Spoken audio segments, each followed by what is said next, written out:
Hello, folks. This is Psychic Underlord from PsychicUnderLord.com, as well as PsychicUnderLord.shop, as well as PsychicUnderLord.etsy.com. I'm going to do another video here for YouTube, another esoteric video for those who are looking for high-level spiritual information and religious information.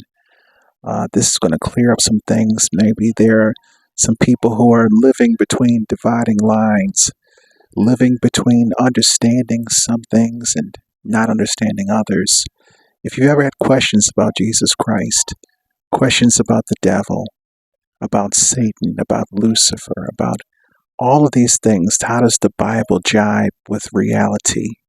Is this all figurative speech? Is this all metaphors and similes? And how does this jibe with what I believe that I want to be? Is it wrong for me to have certain pronouns? Is it wrong for me to have certain perspectives on the world? And should we love everyone? Should we hate certain people? Is hate of the enemy? Is love of the Lord? What kind of counsel are we receiving?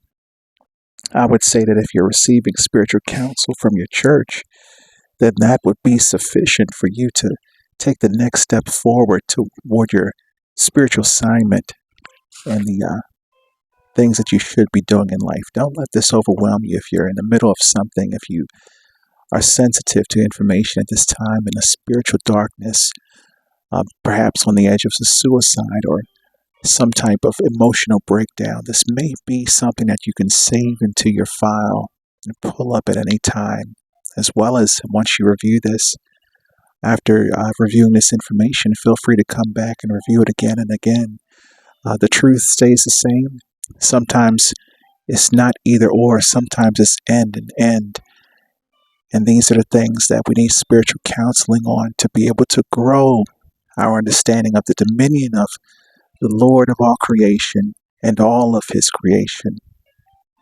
For they do exist both at the same time. This video is entitled Supernatural Powers of the Bible. What your church may not be able to teach you or hasn't taught you yet, depending on what you're receiving and what type of ministry that you're under. I would say that the first step is to congratulate yourself for taking the steps in understanding your spirituality and understanding what could be a necessary part of your life. Open your Bible to almost any page and you'll find something extraordinary happening. Staffs transforming into serpents, rivers turning to blood, proclamations of what shall be, the future visions, concepts that are so fantastic we wonder if they mean them in literal or figurative speech. The dead rising from their graves, walls crumbling at the sound of trumpets. Did that happen? Did that happen? That the trumpets were able to pull down the walls of Jericho, fire falling down from heaven, invisible armies filling the hillsides. These are the articles of our faith. As fantastic as they are, there are many different ways of interpretation, so we advise you to receive the interpretation of your spiritual leader. The Bible is saturated with supernatural power. Modern Christianity has millions of believers, and many of those believers are at a crossroads in an understanding. And they may stay there for a long time. They may be there for just a short time. But there are so many ways of looking at it, so many ways of reading and interpreting. And since we carry the lineage, the divine lineage of the fallen angels, which come from the heavenly abode, we have this sin nature that was in Adam and Eve for us to investigate, to want to understand all things. And even the assertion that the serpent gave that the tree was the key to all truth, that it was also the key to sin and to dissension into the lower, not into the higher. Because at a certain point, the secret is that we shall never be the creator. And that's the frustrating rabbit hole and the glass ceiling all in one that I've given you out in the first 5 minutes. For those of you spiritually seeking and looking at ritual technologies, spiritual technologies, in order to trump the divinity of all creation, there should be no way for you to proceed beyond a certain point. And this is where the sweetness of life, the indwelling of the Holy Ghost in our lives, the leading of the Holy Spirit in our spiritual assignment refines us toward the perfection, and the pieces of the puzzle rely upon us taking our own spiritual path. So people want to know what happened back then. Is this dangerous territory that we should avoid here in church, or should we pursue the things that are motivational, inspirational, helping us to live our lives in a contemporary context? These are big questions, and these are why people are ordained as pastors, because the characteristics of a pastor is someone who's not only on their own spiritual path, but also receives the information of the wrong and the right of every type of spiritual path that you could imagine. The truth is far more interesting and far more empowering than what you've been taught. The Bible doesn't just acknowledge supernatural powers. It documents them extensively, categorizes them, and most importantly, reveals how they operate under divine authority. So then you say to yourself, in our own demonic nature, well, if I can't become God, is it actually worth worshiping? If I can't control my own life, free will, and to become what I want to be, even if I have the consciousness to fathom and to imagine that this could be something for me. That's the key. You can imagine all you want, but without spiritual permission from the Creator, it will not happen. That's the humility required of a true believer, to come down to earth and recognize that even with ritual technologies, spiritual technologies, there are limitations for certain individuals and what they seek to pursue, because there is a highest authority. So seers, psychics, and prophets, these are the Bible's supernatural practitioners. Before they were called prophets, they were called seers. People who could see beyond the physical realm. They would tell people what to do, even in the Greek mythology. And many people realize, or spiritual people listening to this, that the Bible was translated from the Greek. So we're dealing with a world religion that has mystical, beautiful beginnings. And even with all of this changing and all this translation, the power still works. The power is still there. Formerly in Israel, if someone went to inquire of God, they would say, come, let us go up to the seer, because the prophet of today used to be called a seer. That's 1 Samuel 9:9.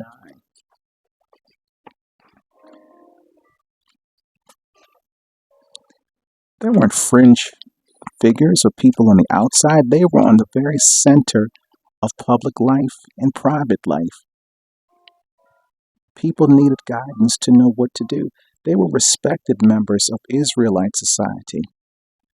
But then you think about the Greek, the oracles at Delphi, all the gods and goddesses, the temples thereof. Who were the servants at the temples of each individual god and goddess? How were these people initiated into the stewardship of such a high role? What was passed on to them? The knowledge. Just as I said in the other video, before they had churches, they had altars, and the altars were everywhere. They would build rock altars that were essentially designed to grill things, sacrifice things to the Creator.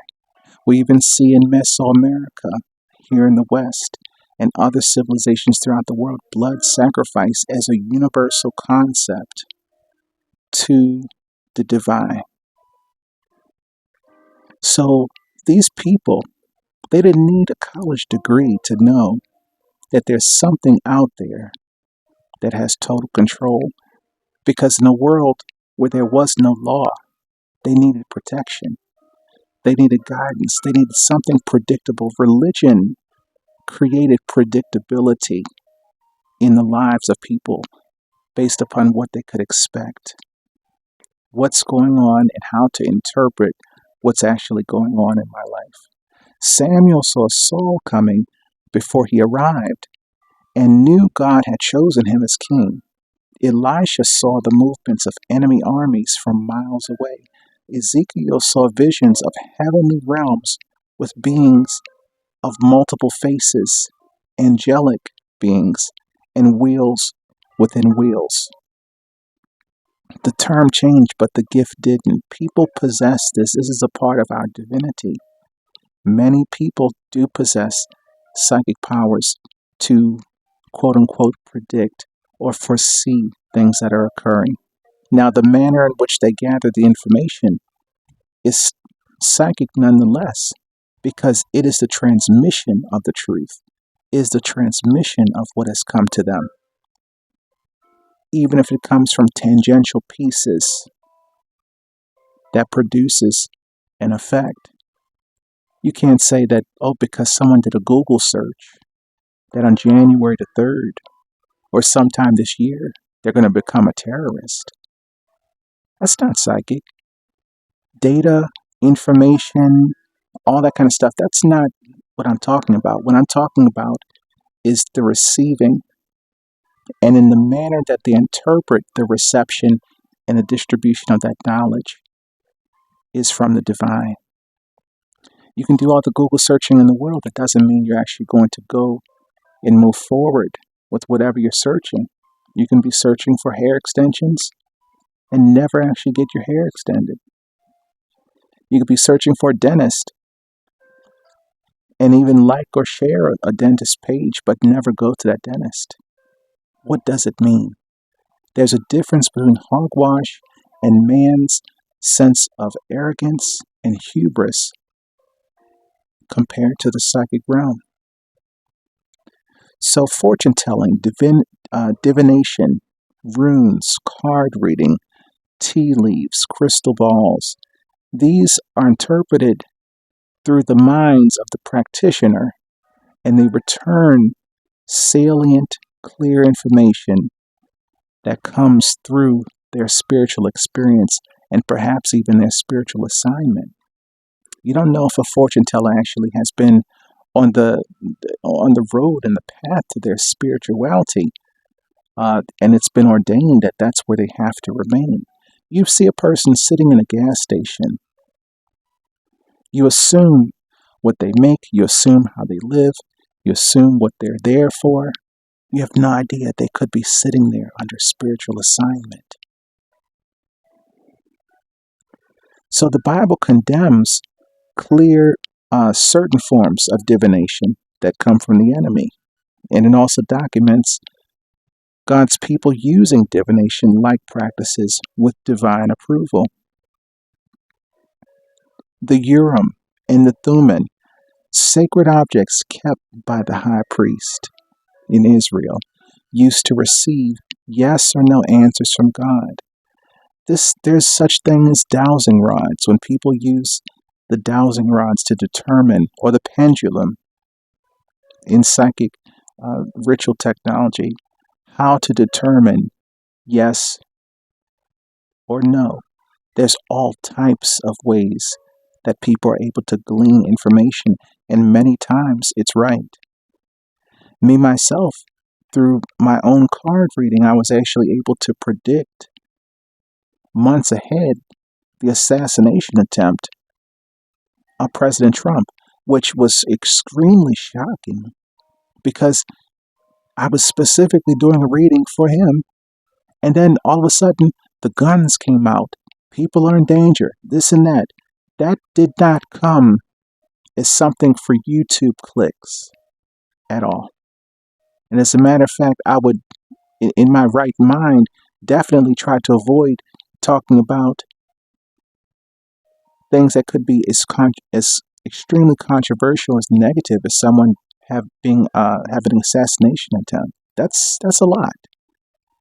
But I was called in the spirit for that all to come out, the whole thing, which is clearly it's on my YouTube page. I think it says predicted assassination attempt. So it provided answers to the people in the temple. This was institutionalized divination built into Israel's religious system. This is before Jesus Christ. So the temples that they had, the information that they had, also the Hindus, they have so many different types of, they were the first world religion. And actually I received information that said the religion came from the Creator. And then things like the Sri Yantra, the meditations, the prayers, the way that they do their worship. These are things that have been preserved in their heritage.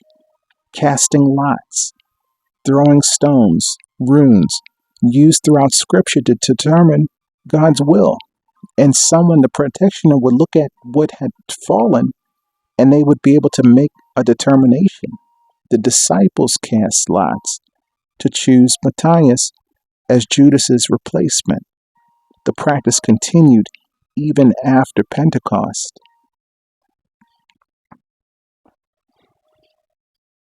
Dream interpretation. Joseph and Daniel both rose to power through their ability to interpret dreams, a practice indistinguishable from what we call psychic reading today. They give information, who did what, who's involved, what's going on. There are pathways that the Spirit uses to channel the information. And here it was in the Bible, thousands of years ago, present in the faith of Christ. Signs and fleeces. Gideon put out a fleece to test God's will. This was essentially a divination practice seeking supernatural confirmation. Who brought Jesus Christ into the temple to meet with the prophetess Anna? Who did it? It was Gideon. They had been waiting for the Christ figure. They said Anna was in her 80s or 90s. This woman was very up in age, and she had served in the Israelite temple for years because the sign in the stars had said the child would be born. So clearly something happened before that gave them knowledge that they can actually pass that on. That wasn't a fluke. So that means before Jesus Christ came, there was another Christ child. So they said every time that star comes, the Christ child will be born. And then Jesus Christ himself said, the one after me will come and it'll be another Christ too. So there's a cycle, a continuation of a legacy that has been repeated over time. And people dare to sit and say that they're an atheist, that they don't, I'm agnostic. I'm a Gnostic. I don't have a religion. I don't have a belief. I just believe in science and what's tangible. These people have no hope. They have no way to determine what is the next step in their life, and they will continue to hit the brick wall. Sadly, they're not meant to move forward into the ascension. The Bible, had never had an issue with seeking supernatural knowledge. It was with the source of that knowledge. So if you're going to the wicked in an attempt to gain wisdom, this is another part of the parables and the guidance and the roundabout way in which information is given through the Bible. It's very clear for a person who has ears to hear. But if you have no ears to hear, you will hear nothing. You will hear nothing in this page. You will have the assumption that what I'm speaking about is still untested. Do you think none of these people have been seeking? They've been seeking so much they've actually found the Christ. The seers, prophets, and diviners who operated under God's authority were celebrated. Those who sought knowledge from unauthorized sources were condemned. The technology was the same. The authorization was different. But even as I said in the other video, before Jesus Christ came, God basically did it all himself with people gaining information, the prophets, the seers, telling them what's happening, what's going on, what to do, what not to do. But he never sent a physical representative who carried his full power so that the manifestations of his miracle came through a man. And the man attributed the power of his miracles to that very same creator who had been speaking to them. So it was confirmation and clarification that there is something out there. And the atheists will continue to go their way into the darkness. Darkness has no food. Curses and magical acts, the dark side of biblical supernaturalism. Modern Christians act as if curses and superstitions, primitive beliefs, folk magic, folk beliefs, they have no real power because they've ascended to a point. They said, oh, we have the church house, we have organized religion, we have what the pastor has said. I suggest you follow whoever you're following. But to think that someone can't use folk magic against a Christian in the church. You can be a Christian, but you can be an uncovered Christian and be susceptible to that same folk magic. Voodoo, Palo Mayombe, Ifa, the Nigerian, all these different spiritual technologies, witchcraft, all over the world, Asia, notorious Asian witches, notorious European witches, the Romanian witches. Okay, we're calling out all these different ways of sending folk magic and witchcraft to harm people. This is their protection. This is their technology utilized for the protection of the wicked. So the Bible treats curses as genuine spiritual technology with real effects. Noah cursed Canaan, and his descendants bore the consequences for generations. Look that up. Jacob's deception brought the generational pattern of deception into the family tree. We talked about Jacob and Esau and how the blessing was a lie. But actually, in the end, he crossed his arms, much to the protest of the father, because the time had come to reverse it all, which the Bible and the Lord himself had to show us that when the time comes for the whole thing to come down, he'll ensure that it will. Balak hired Balaam specifically to curse Israel, believing that spoken curses, which are real, carried actual power. And I spoke about curses being used as collateral, and they're actually monetizing profanity, monetizing the most vile and disgusting things that could be. And then you go down the rabbit hole and you see who's getting paid for monetized toxicity. That's going to be reversed, and those people are going to be killed. But it had to go out first through the lie before his hands would be crossed. And they were sitting there waiting for that blessing to come through, right? Jesus cursed a fig tree and it withered. demonstrating that even he used the technology of cursing. So Jesus can also curse somebody. The entire book of Deuteronomy contains extensive blessings and curses tied to obedience and disobedience. These weren't metaphors. They were spiritual mechanisms that provided tangible outcomes. The destiny control matrix I speak extensively about on my page here on YouTube is the model, the overlay model that I provide for you to understand how you move and how you can move throughout this reality.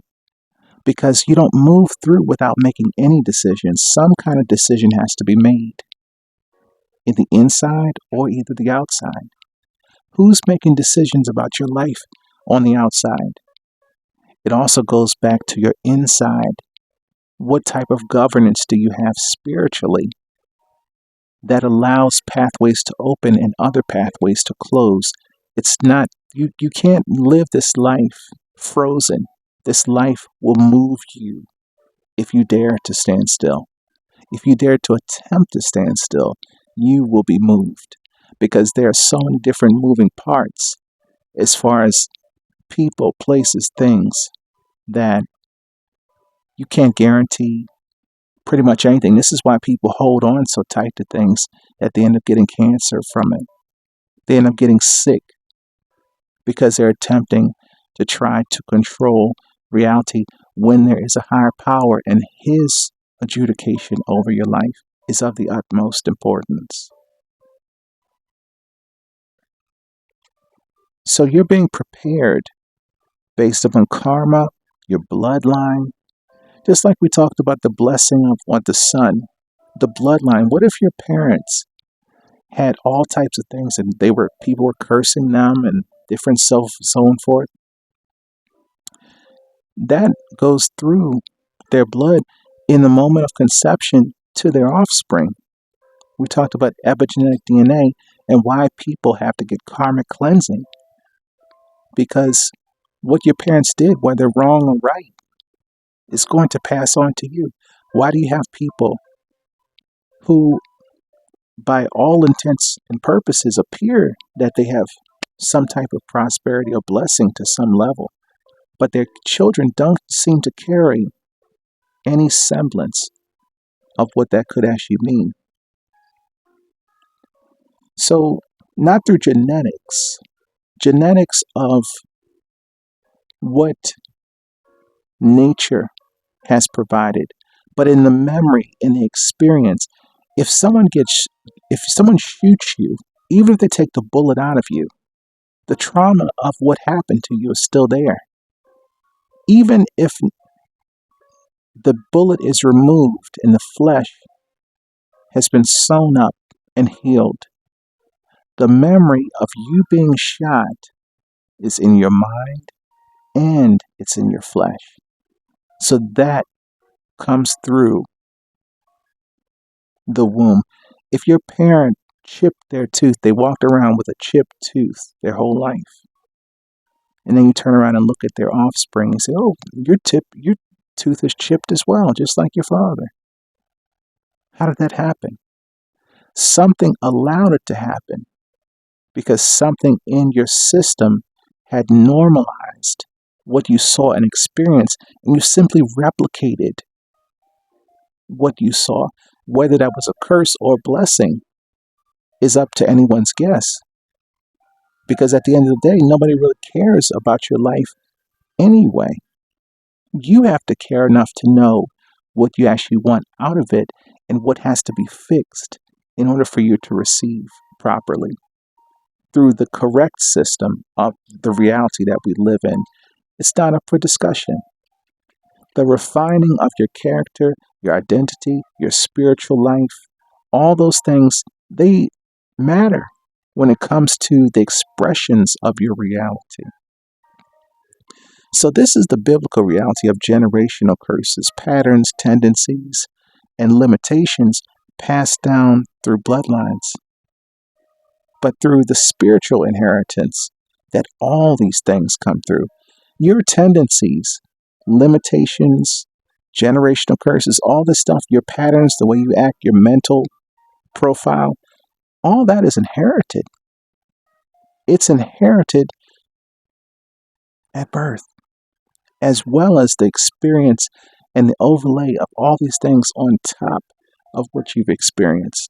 The Bible acknowledges this repeatedly, speaking of the sins of fathers affecting children to their third and fourth generation.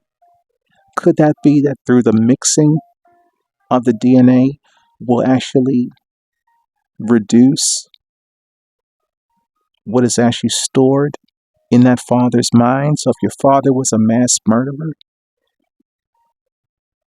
things may take 3 or 4 generations.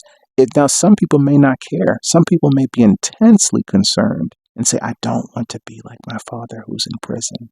I don't want to be like my mother who's a drug addict. These are curses. These are things we don't want. So how do you get that out of you? You got to clear it out. I have the psychic rituals through my website that help you to clear these things out of your body. Transforming the spirit, making things possible that were previously impossible.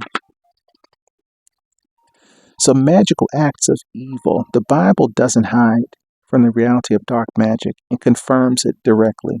Pharaoh's magicians duplicated Moses' miracles, turning their staffs into serpents and water into blood. The witches of Endor. There's a movie about the witches of Endor successfully summoned Samuel's spirit from the dead. Simon the sorcerer amazed Samaria with genuine magical power before encountering the apostles.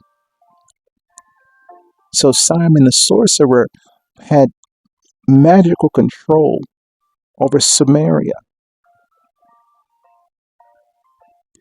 He's very old. Elymas the sorcerer. And see, another thing too, look at the area where Samaria once was, the oldest cities in the world. These cities have not been able to get off of the ground in thousands of years. They say that even Sodom and Gomorrah, the location where the great, gigantic city of sin existed, that nothing will grow there. Even with water and vegetation and seeds and everything, grass won't even grow in Sodom and Gomorrah, because the torrential explosion and the destruction of Sodom and Gomorrah made the ground completely barren. There's nothing you can do to change it. That's a curse. Elymas the sorcerer opposed Paul with spiritual power that required supernatural intervention to overcome. Paul, one of the greatest preachers and disciples of Christ, he was under attack by a witch. The 7 sons of Sceva, many people speak of them, attempted exorcism and were overpowered by the demon they sought to cast out. So that even shows that wicked people, even doing their own witchcraft, can be overcome by another witch. So as you see, that witches actually have open season on one another and on the destruction of each other based upon who is more powerful.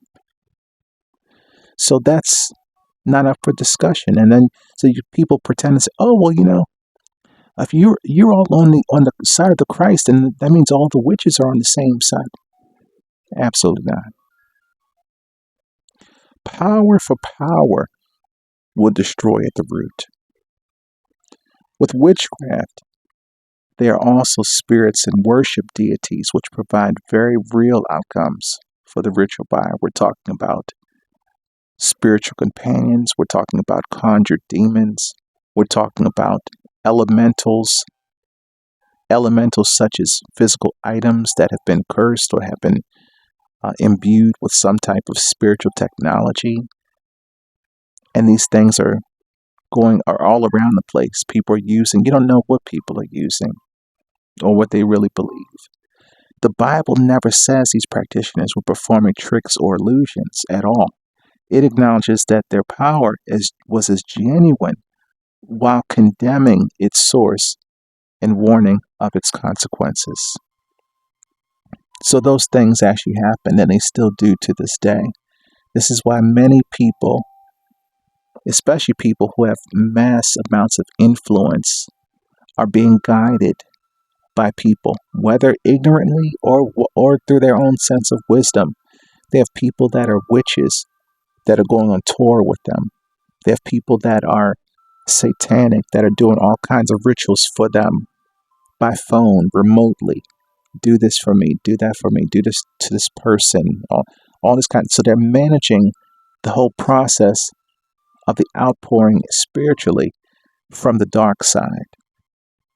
So only thing you're seeing is the extent of the show, of whatever that the product that they put forward, the makeup line, the clothing line, the tennis shoe line. But you have no idea all the paradigms and things that crisscross into that thing to make it work the way that they believe it should. So you need divine authority to be able to do. And even if you don't have divine authority, there are people out there who have lesser spiritual wisdom and insight who actually engage these people in a rogue and destructive spiritual manner. The magical powers that preceded God's great acts. Here's what most churches miss in their readings of the scripture. You know, in an hour or two, there's only but so much that you can cover. So we have people who are dedicated, who go to church every day or every week. And then we have people who seldom do arrive, and they wonder why they don't have the knowledge or the information that they feel that they should, because they have not committed in a way, dedicated. Think about it. An employer is asking you to come to work at the same time every day, 5 days a week. You get used to it. You say, this is how I survive. This is what I believe is necessary for me to survive, to go to the job. But when it comes to church, they may not even have 1 day per week or 1 hour a week to offer to it. So they create all types of rationale of why they're believing or behaving in a certain way. And mostly it's because it doesn't hurt enough. It's not painful enough for them to imagine that they're running out of time, that they're running out of life because they don't have their spiritual assignment. So the time clock is ticking in the spirit for their life, but they can't see it. So they neglect spiritual protection and coverage and reverence and tribute to the divine and the enjoyment and the peace and the humility that comes with surrender to the greatest one of all. They can't see it till they're extremely hurt. So consider the Exodus narrative carefully. The Bible spoke of mystical men who wielded evil magic. Moses was trying to get the people out, and he had to go through this entire magic war with the prophets of Pharaoh, the enemy. Moses and Pharaoh's magicians weren't operating in different categories. They were operating in the same supernatural territory with different sources of authority. So you're just as likely to go out there being an uncovered person, undedicated, uncommitted to the divine. You don't have the relationship. You don't care about the relationship. You think it's all about, just like the people were saying, like the blessing that's been passed on. Oh, I've been blessed because my grandmother was blessed. Well, you don't know whether or not she was blessed or not. What does that mean? Oh, because she was a church-going woman? Okay, well, there could have been sin. There could have been sin that separated her and separated every prayer she ever had. You don't know. You've got to do it for yourself. You've got to do the spiritual process of reorganizing your situation for yourself. You cannot rely on a supposed community or a group of people or a person that actually has enough clout or credits in the system to be able to cover you as well as themselves, because most people fall extremely short. The Bible says that. Look at what people are dedicated to versus what people and what they allow to flourish versus what is allowed to die. That shows you. Indicates very clearly the priorities of men. And just as in the days of Noah, he said they were marrying each other, they were having fun, they were drinking. And then the Lord just got tired of whatever that they were doing and just killed all of them. But even if it were to happen differently, just as the Lord said he would never use the deluge flood to destroy them again, no one can say that he can't just take millions of you and put you in jail and have you be butt fucked and end up with HIV and just die of that, or die of cancer and all the different things that people used, compromise immuno, all these lies that people use to cover the shit that they're in. So it's not up for discussion. It's the process. Oh, well, why? How could he? Well, because he knows who he needs and he knows who he doesn't need. When Moses turned his staff into a serpent, the magicians did the same. When Moses turned water to blood, the magicians matched it. When Moses brought forth frogs, so did they. There's no way that you can sit here and say, oh, well, the devil is responsible for COVID-19. I heard a lot of people milking people's emotional vulnerable state during the pandemic because they were saying, oh, it's not of God. Then you were seeing that, oh, people were not allowed to go to church. Oh, that's so terrible that they're not allowing us to go to church.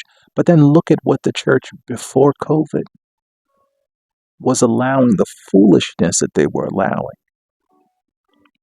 And that's up for discussion because it's so many churches, who knows?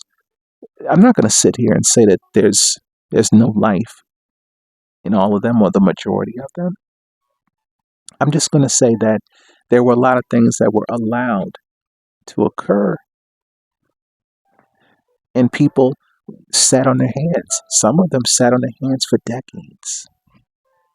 Oh, well, if it happens slowly, it's of man. Because God does a quick work, he does it instantly. No, he works any way that he feels is necessary. And it may not have been necessary to do anything until all the mass media was established so that we all can sit back and watch the ridiculousness of what has been allowed to happen here in society. Maybe that was worth it. Maybe that's something to savor, that we can instantly go back to every horrible thing that has happened and recall it, and that people's history is no longer erased because they leave town. You're still the same. You've done the same. The record is there. So the record is also important, not just to the Christ, but also to the people. Because also that instills belief. There's no way in the world people can't sit back and see what's been happening and think that it's business as usual. So the patterns repeat throughout the scripture, and this gives us a sign of what we actually pay attention to. When you see that there's repetition, that things are going on and on over and over again, this is something that is a threat. This is something that actually is a part of a system that's established. So Elijah and the prophets of Baal, as I said in the other video, they were attempting to call down supernatural fire. Both believed in the reality of supernatural power. The contest was about whose source held true authority to do it. And Elijah proved it, that it was his source that would call down fire. Now, who is the god of the Greek gods? Zeus. They said that Zeus would call down lightning bolts. The Bible is translated from Greek to Hebrew. But somehow these are the chosen people, and these are the ones that were seen great and powerfully in God's sight, but they had temples that he disagreed with the temples in Israel. He disagreed with the Israeli people in power. What blessing are they operating under? Can you explain that? Because it appears that with this world religion, there are other tangents coming into it that come from different places. Daniel and the Babylonian magicians, the wise men, the enchanters, the sorcerers, they were practitioners of magic. Daniel simply operated under superior authority, able to accomplish what they could not. Jesus versus the demonic powers. Christ, even when they attempted to attack him while he was in the wilderness, fasting, he was led to fast. He was led to do all those things to himself. And then you find Christians that could not sacrifice anything. They can't find anything to sacrifice because it doesn't hurt enough. So Christ's ministry was marked by constant confrontation with supernatural evil. It's almost like a magnet. You have two different polarities, positive and negative, and they attach to each other like a magnet. So how do you get these wicked people off of you? Seems like the more that you want to clean yourself up, the more people want to bother you. So you have to actually learn to fight with both. So now, this is why I said that you have the ritual technology and you also have the church. You also have the foundational aspect. So if the ritual technology both comes from the same source, you need the authority. So you need the authority, the ritual technology, and the church. So that kind of clears it up a little bit. There's only one magic and a centralized authority under the Christ figure who comes from God. He chooses who he sets up and who he takes down. And there are people working for him, and there are people working for their own flesh. And for some reason, those wicked people, they're drawn to the light to try to smother the light by any means necessary. And then they come up against the Christ, and the Christ takes them out. The supernatural technology of Israel, beyond individual practitioners, the Bible reveals that Israel's entire religious system was built on supernatural technology. The tabernacle and the temple, these weren't merely symbolic buildings. They were constructed according to exact, defined specifications because the divine design itself carried supernatural function. The Ark of the Covenant was so charged with power that touching it improperly caused instant death. The Holy of Holies in the temple, we have the outer court, inner court, and the Holy of Holies. There are three sections to the temple. You can't have everyone come to the Holy of Holies. That was only for the priests, and they actually had it once a year. They could go in to atone for the sins of the people. And they preached outside of the Holy and Holies for an entire year and only went in there one time. One person who was chosen. That's how powerful the ritual was. So the Holy of Holies was a contained portal between dimensions, entered only by the high priest under specific conditions. The incense, the blood sacrifices, the precise arrangements. They had to do blood sacrifices to keep the God from killing them. That's how much in those days, even with a super short lifespan, he didn't care about lifespan. He cared about people and their sin. And cleansing the earth of these people was the process of what God was for. That's why people went to the temple. Precise. All were ritual technologies producing actual spiritual effects. Sacred objects. Aaron's rod budded supernaturally to confirm his authority. The bronze serpent of Moses healed those who looked upon it, was later destroyed because people started worshiping it as an idol. The Ark of the Covenant caused plagues among the Philistines. See, the Israelites, they were trying to emulate the Egyptians who had this grand supernatural lineage and history from the fallen angels, that to the point, even when they were brought out of Egypt, they ended up creating a golden calf to worship when Moses went up. These were the aspects of what they had been trained and conditioned. Living incarcerated in captivity destroyed their mind of what they were supposed to be doing. They were simply following their slave masters. So that should give you a sign right there. You're following your slave master, and that's going to lead to destruction.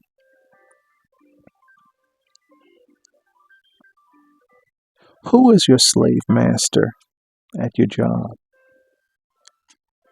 that you're trying to be like instead of be like Christ? That you allow things around you in your atmosphere that are unclean. Instead of cleansing and clearing, what is consuming you and terrorizing you in your job, and to the point where now you've been subdued to the point that anything could happen, and you're still comfortable because you don't have your assignment. You don't have anything to fall back on. You don't have your assignment. That's what's bothering you the most. So, the Ark of the Covenant caused plagues among the Philistines, who are the modern day Palestinians. They captured it, and they killed that ark. It killed them. The fact that they would even touch it was disastrous. Elijah's bones resurrected a dead man who was thrown into his grave. These objects carried genuine supernatural charge. They weren't symbols. Obviously, it was important enough for it to make it into the Bible. If all these thousands and millions of people for all this time, they erected all these cities with all these different patron saints, gods and goddesses, and all the stuff that's led through to all this stuff,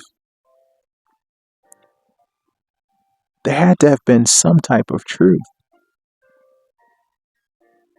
because somebody would have found out all this time. The entire sacrificial system of supernatural technology, it's like transferring sin from people to animals. When they put the sin into the pigs and they actually had them all run off of a cliff. We even see that in the movie Willow, that movie from the 80s that they had, where the sorcerer did a similar magical procedure unto pigs, creating supernatural covering, protection, maintaining the barrier between holy and profane, separation from sin and cleanliness, enabling divine presence to dwell among the people. He hated Sodom and Gomorrah. They didn't exist side by side. He had to get them out of there. He said, the time has come for this to end. Who knows how long it took to build that city and how much had happened before it was destroyed. We don't know, but it was a long time. So rituals do work.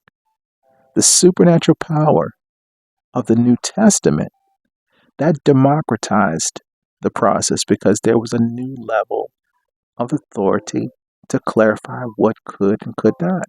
And this is why the evil have been trying to make the people of God drink their wine for all these thousands and thousands of years. Because if they can make you drink their wine of wickedness and sin, then that's going to put you in equal stead. So the things that you want to get done, you're not going to be able to get it done. You're not going to be able to have or possess these things. Christ's ministry was a continuous display of power. He commanded the weather when he was out in the ocean. Peace be still. He was healing every disease and disability of Israel that they possibly could have. Blindness, leprosy, all of these things that people were experiencing and infirmities in their body. Bringing people back from the dead, Lazarus, multiplying physical matter, food, producing when they were having 5,000 people listen out somewhere in the desert where people were screaming and the echo was coming through and people could hear what was being said. Multiplying the food, walking on water. He walked on the actual water and told the disciple to come out on the water, just like him. Reading thoughts, knowing things supernaturally, knowing the right time, even at the wedding when Jesus said, "The time for my miracle has not come." I know the wine has run out. But how do you, when everybody at that point had known that this guy had power, and he was one of the most magical people of Israel. He was in that wedding. He said, "Okay, now the time for the wine has come." Boom. Because of the effect that will have. Casting out demons with a word. Transfiguring himself before witnesses. Showing them that I am the one. These are the piercings in my side that he shared with people after bringing himself back to life. So he also transferred blessings and miracles, powers to the disciples so that after he left, they were able to, a certain degree, do things that were certainly miraculous after the death of Jesus Christ. So this was also gave them boldness, protection, and they were using those powers that Jesus Christ had before he died, which gave them great boldness. The apostolic era, the book of Acts, reads like a supernatural action narrative. Peter's shadow healed the sick. Paul's handkerchiefs and aprons, pieces of fabric carried healing power to the absent. Prison doors opened supernaturally, releasing people from prison. Angelic beings delivered messages and freed prisoners. Visions guided missionary journeys. Prophecy directed church leadership. Speaking in unknown languages accompanied by interpretation. Speaking in tongues.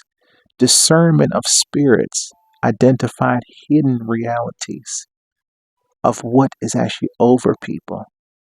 Just like when they had Ananias and Sapphira, these were some of the big names they were wealthy people, wealthy in that time, and they had joined the church because the church gave them prestige of leadership in the community. People looked up to them. They were the biggest donors to the church, helping the church to establish various different things.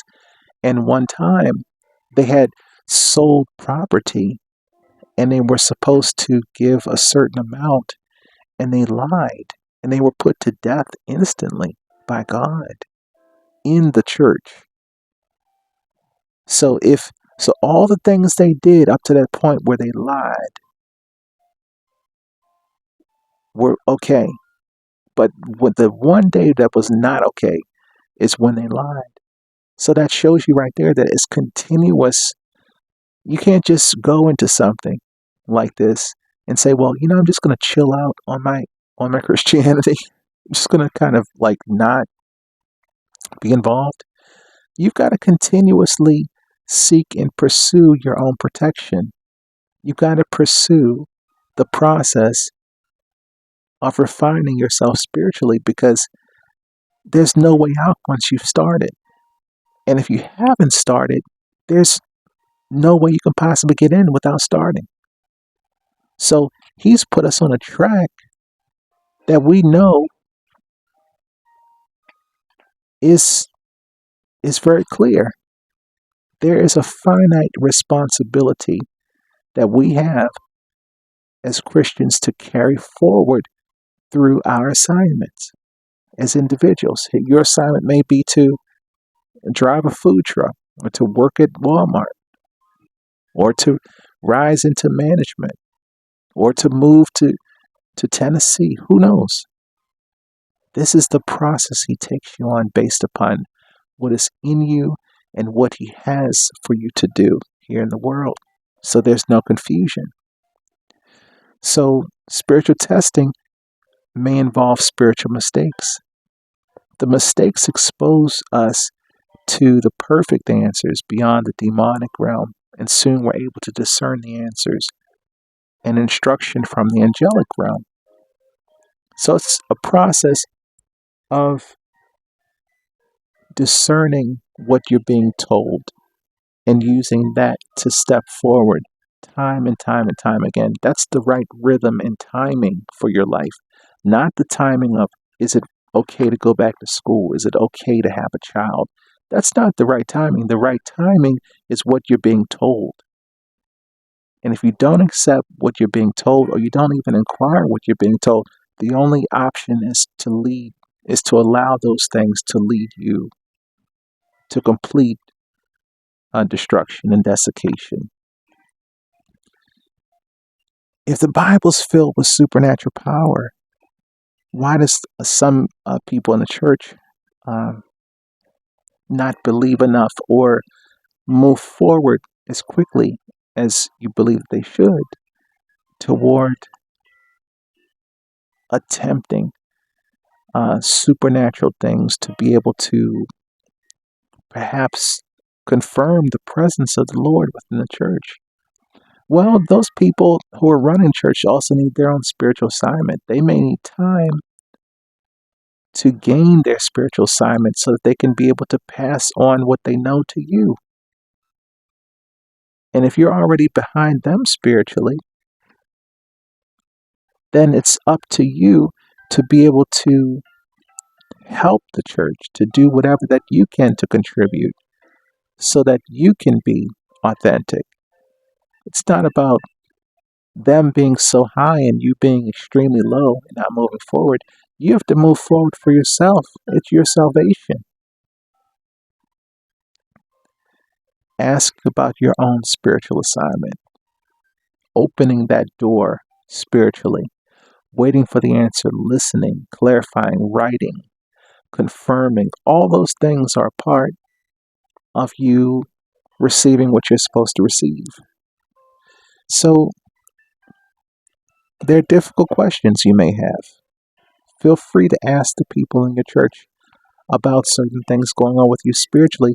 Build that relationship so that it becomes a safe communication, a safe place for you to be able to grow, not just for someone who comes off as cynical or sarcastic, or someone who comes across as a non-believer because they seek to judge and to discern without even having a proper relationship established with those in the church.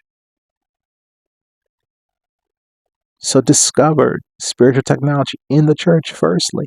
What about reading the Bible in the church? What about the prayers in the church? What about the food ministry, the helps, the things that the church is involved in the community engagement, whatever that you're interested in, helping to volunteer these services so that you can be able to grow spiritually through the process of what they provide for you.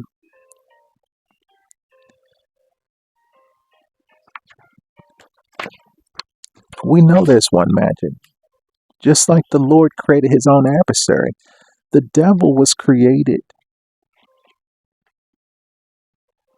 by the Lord, the creator of all. So he created his own adversary. That's power. That's power. So there's no part of this thing that's not essential. If we were living the way that we're living right now here on planet Earth, and we would not get ourselves in order, the Lord would have to become the devil to do to us how it actually makes him feel, for us not to be in fellowship with him and our spiritual assignment. And if you ask the average person who thinks that they're a good person, what is their spiritual assignment? They couldn't put it into words. They couldn't even really figure it out. And they really wouldn't be concerned, even after 5 minutes later, about what that could possibly mean. So it's a biblical principle. Supernatural technology exists and works, but its proper use requires proper authority. If you don't have the authority, that means that there's distance between you and the Creator. And if you're on the other side, you have people gunning for you. You have people that are lesser authorized or authorized to harm you, to try to see what's in you, to shake out what is controlling you, to see if the time has come for you to receive your spiritual assignment. Reclaiming your biblical heritage. The supernatural powers documented in Scripture aren't historical curiosities. They're your inheritance. The seers, prophets, and wonder workers of the Bible weren't operating in a different spiritual universe. They were demonstrating possibilities that remain available today for those who understand how to access them and under a proper authority. That's a gift. These are where gifts and anointings come from. A spiritual assignment.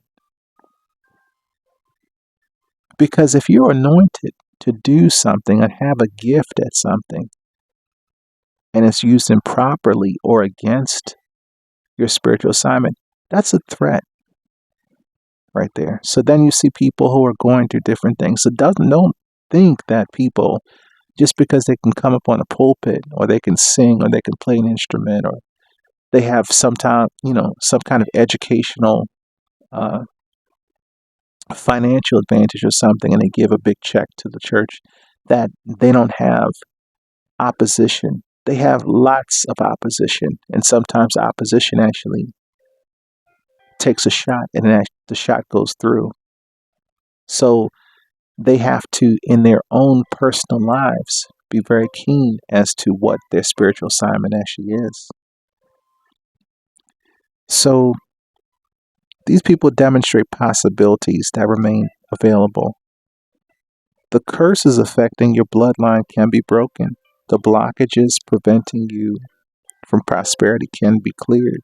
The supernatural protection available to God's people can be activated in your life. No question about it. You don't have to remain powerless while the Bible describes power. You don't have to accept limitation while Scripture demonstrates liberation. You don't have to pretend the supernatural isn't real while reading a book saturated with supernatural reality. Divinely inspired. When we wear ritual, we're walking in the spirit realm on earth and strategically taking authority over the princes and principalities of this world. They cannot stop the rituals from working. So this is our video today where we talk about the supernatural powers of the Bible. And if you have any questions, feel free to reach out to us at PsychicUnderLord.com, PsychicUnderLord.shop, PsychicUnderLord.etsy, And we look forward to seeing you soon.